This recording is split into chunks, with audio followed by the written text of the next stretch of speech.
I found this stunning architectural example on Pinterest, and today I'm going to show you exactly how to model it in Revit.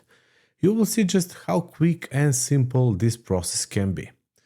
Before we dive in, make sure to join over 10,000 architects and designers in our free school community via the link in the description below. The first thing I'm gonna do will be to open a new Revit project using metric multidiscipline template.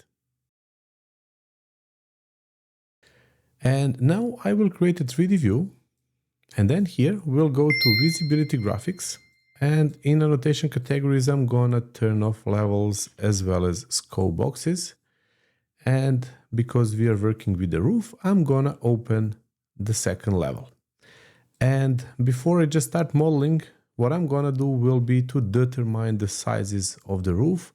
So from my point of view, this seems as a roof which is rectangular in a base, and I'm gonna make its size 20 by 20 meters.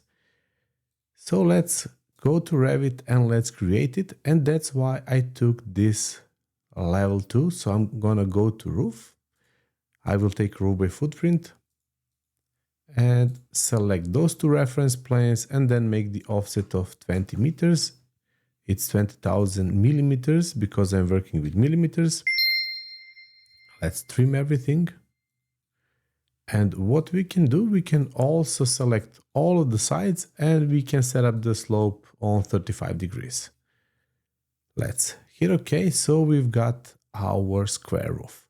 And now you might wonder how we can get this part and why I didn't make it to the beginning. So in Revit and in architecture is often more about the geometry than about the tools. If you understand how geometry works, you will be able to model things very efficiently. It doesn't matter what is the software. And if you take a closer look at this picture, you will see that we have here some rectangle in a base, and that rectangle is actually going upward and cutting our roof. And that's what we're gonna do right now. And let's do that in Revit. To have a better overview, I will go to site plan. And then now I will go here to the vertical opening. I will select my roof and I'm gonna pick lines. So I'm gonna make the offset of 1.5 meters from the border. Sorry, I need to delete those two.